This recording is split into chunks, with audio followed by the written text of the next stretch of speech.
Salut à toi et bienvenue sur BCN, le podcast des solopreneurs. Pour ce nouvel épisode, j'ai envie de te parler d'un cas concret et très inspirant, c'est l'entreprise Frishti. Tu connais peut-être, c'est une start-up qui a apporté des petits plats faits maison au bureau.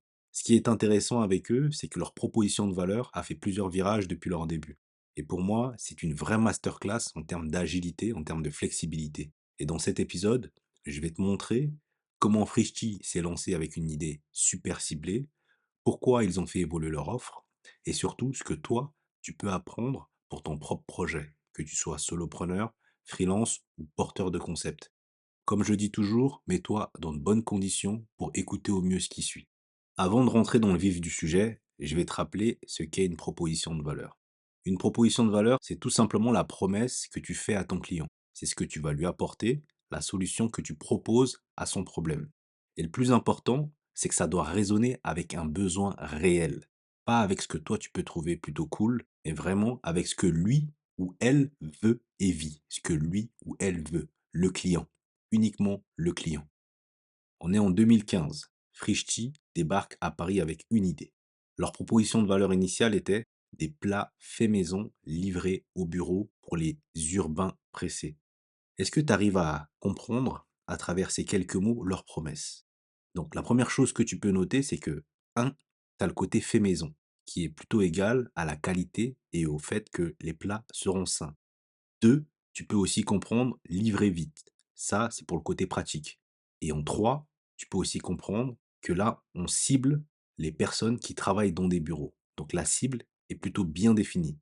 Leur proposition de valeur, elle est claire. Te nourrir mieux, facilement, sans avoir à cuisiner ni à sortir de ton bureau ou de ton open space. Ça, c'est ce que tu peux lire entre les lignes. Et ça, c'est un exemple parfait de ce qui est bon et de ce que tu dois faire. Trouver une niche, valider qu'il y a un problème urgent et que tu puisses y répondre de manière simple. Leur produit, il est simple. Des menus du jour, cuisinés le matin même, livrés en 30 minutes. Eux, leur point fort, c'est qu'ils s'adressent à une cible claire. Il n'y a pas de flou artistique. Ce sont des jeunes urbains actifs, souvent dans des startups, et qui en ont marre du combo sandwich, kebab, cantine. Il faut que tu comprennes que ta promesse au départ doit être bien focus et bien nichée. Tu n'as pas besoin d'avoir 1000 options. Tu dois juste savoir quel est le problème clair à résoudre et tu dois simplement y apporter une exécution irréprochable. En introduction, je faisais référence à la masterclass en termes d'agilité. Ce qui s'est passé, c'est que en 2018, le marché a bougé. Frishti a dû évoluer. Petit à petit, ils sont passés de resto livré au bureau à un supermarché en ligne alternatif, avec des produits bruts ou semi-préparés. Pourquoi? Parce que Frishti capte à ce moment-là un nouveau besoin en 2018 chez leurs clients. Ils captent que ils aimeraient bien cuisiner un peu, mais ils n'ont pas beaucoup de temps et surtout pas envie d'aller au supermarché. Donc leur nouvelle promesse devient simplifier la vie de leurs clients en apportant tout ce qu'il leur faut pour bien manger, du petit plat au panier de légumes. Et ici, ce qu'on comprend, c'est qu'ils ne vendent plus un plat, ils vendent une autre expérience, une expérience alimentaire simplifiée, du frigo au repas. Ils évoluent sans perdre leur ADN, parce qu'il y en a toujours la qualité, le fait maison et la proximité. Mais avec cette épicerie en ligne, ils touchent plus de monde. Ils touchent les actifs, les parents pressés et ceux qui télétravaillent. Ça, c'est un pivot intelligent. Ça veut dire qu'on part d'une base où on va livrer des plats dans des bureaux, ensuite à cette même population et même à d'autres, tout en restant dans la qualité, le fait maison, la proximité, une épicerie en ligne. Tu vois, c'est une façon d'ajuster sa promesse sans perdre ce qui les rendait uniques. Ils offrent un plus à leurs clients et ils arrivent à en capter d'autres.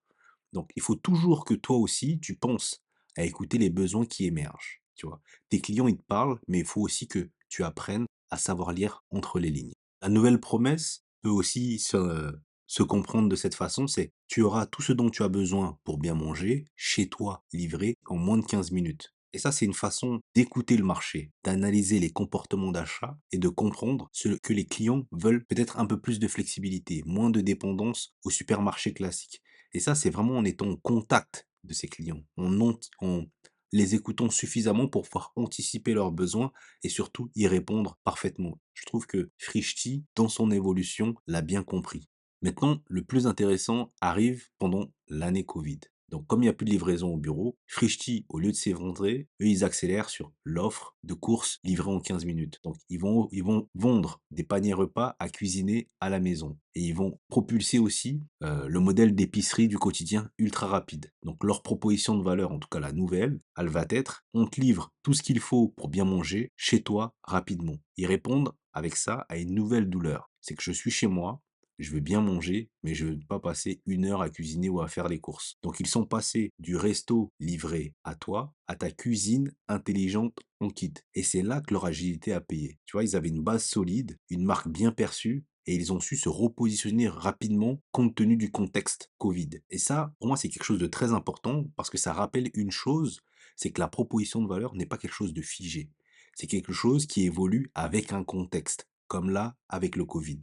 Ils ont su s'adapter à leur niche bien ciblée. Ensuite, ils se sont ouverts à un autre type de cible dans leur évolution. Et même lorsque les difficultés se sont abattues avec la période de Covid, ils ont su rebondir en ajustant leurs promesses en fonction du contexte. Maintenant, j'aimerais te dire ce que toi, tu peux retenir de tout ce que je viens d'évoquer. C'est que il faudrait que tu commences avec une promesse claire qui règle un vrai problème. T'as pas besoin de tout faire, tu dois juste bien le faire. Pour l'exemple de Frishti, c'est qu'un plat chaud livré vite, c'était suffisant au début. En deux, sois à l'écoute de ce que veulent tes clients, même si ce n'est pas ce qu'ils te disent directement. Tu dois aussi parfois avoir cette capacité de lire entre les lignes, d'anticiper le besoin. Frishti a vu que leurs clients voulaient aussi faire un peu à manger. Ils ont proposé des produits bruts. En 3, ne t'attache pas à ton idée initiale. Attache-toi à résoudre un vrai besoin. Parce que les clients ne payent que pour les vrais besoins. Quand les bureaux ont fermé pendant l'époque Covid, Frishti a vite bougé et c'est ça qui les a sauvés. Et en 4, ta proposition de valeur, c'est pas juste une phrase. C'est la somme de toutes les expériences que tu proposes à tes clients. Ton branding, ton ton, tes délais, ton packaging. Tout ça parle pour toi. Tout ça est emmené dans ta promesse, tu vois, pour devenir incontournable. Frishti, c'est pas juste une boîte de plats livrés. C'est un exemple parfait d'un business qui évolue, qui pivote, qui écoute, qui ajuste tout en gardant son ADN. Et c'est ça qui fait la différence entre une idée plutôt cool, sympa, et un vrai business durable. Là, tu as vraiment des personnes qui étaient à la tête d'une entreprise, qui avaient un vrai besoin, qui avaient une réelle envie, pardon, de répondre à un vrai besoin et de toujours être agile et s'adapter à leurs clients et à leurs besoins. Donc, il faut que tu te poses la question, quelle est ta proposition de valeur aujourd'hui dans ton business? Est-ce qu'elle répond à un vrai besoin? Et surtout, est-ce qu'elle est prête à évoluer? J'ai envie de te donner aussi d'autres choses. Il ne faut pas que tu cherches à plaire à tout le monde. Tu cibles, tu as un besoin précis, t'offres une réponse simple. Ce qui est important, c'est que tu ne dois pas chercher à vendre ton idée à tes clients, tu dois chercher à comprendre d'abord leur réalité quand tu veux te lancer, quand tu as une idée de business. Tu dois te souvenir que la première idée n'est jamais la bonne, mais c'est la bonne énergie qui mène à la bonne version de ton idée. Si tu as apprécié l'épisode, comme je dis toujours, n'hésite pas à le partager avec d'autres solopreneurs qui pourraient également l'apprécier. Je t'invite à laisser des commentaires, à t'abonner au podcast et je n'ai plus qu'à te dire, ton idée vaut quelque chose si tu la confrontes au monde. Ne reste pas chez toi, fais des entretiens découvertes, structure ta promesse, utilise des outils tels que la carte d'empathie pour mieux comprendre ton client. Allez, à bientôt, c'était Nicolas sur Better Call, le podcast des solopreneurs.